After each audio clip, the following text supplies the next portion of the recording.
What is up, guys? It's your boy Falcon back again, and today we're working on a 2003 Infiniti G35. This procedure should be the same thing for the Nissan 350Z or Nissan Z. But basically what's going on with this vehicle is the wiper blades. They call it a transmission wiper blade actuator. Every time that I call around to different places, they call it differently. But basically the wiper blades are not working. The motor is good, so it's the mechanism that goes from the motor to the actual blades itself. So right now we're gonna remove them, and then we got some used ones coming in that we're gonna be replacing them with. So if you need to do this on your vehicle, stay tuned.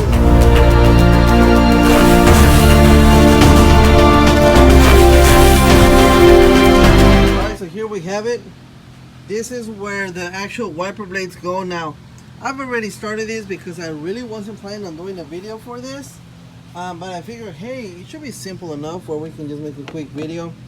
So for starters, we need to remove the two nuts that hold the actual wiper blade in here, which is going to be one right here and one right here that holds this wiper blade here.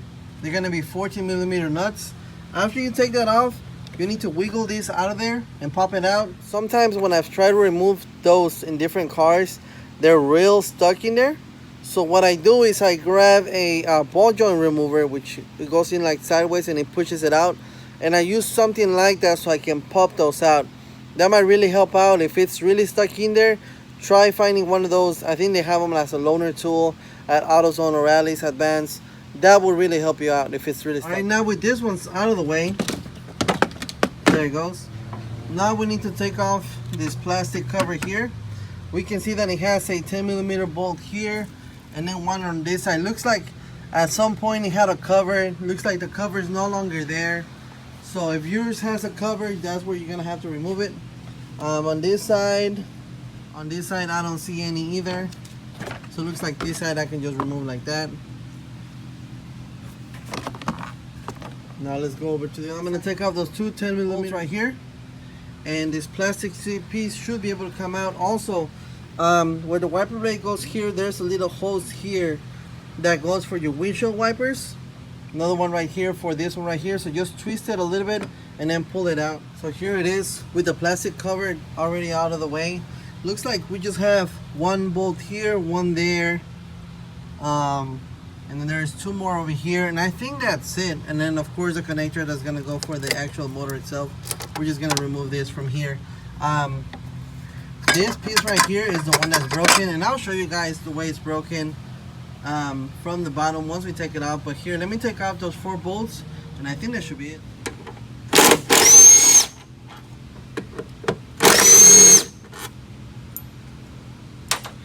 Put those in a secure spot.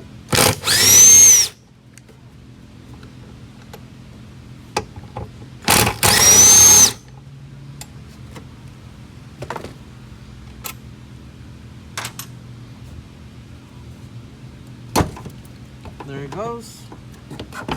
That's everything. It just has this little clip here holding the cable to the actual brace itself. So I just got to snap it out of there.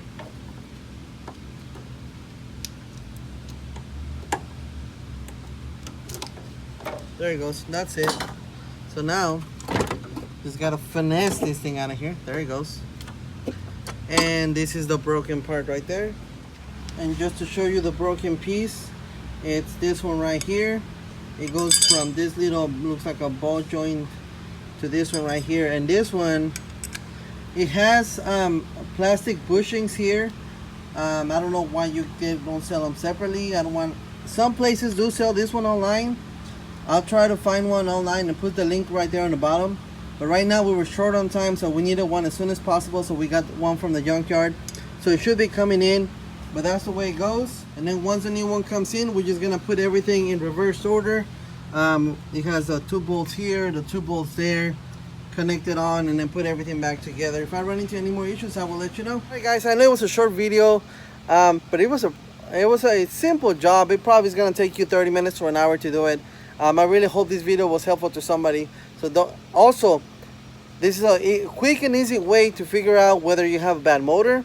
You know, you can turn it on from in there. If the motor's not moving here, that might be your issue. If you hear the motor running and nothing's moving, it's probably one of those. You can take this off real quick and check it out, but That'll help you out. Alright guys, so don't forget to thumbs up, subscribe, hit that bell for me, share the channel. I will catch you guys on my next video. Thank you for watching, and you guys have yourselves a great day.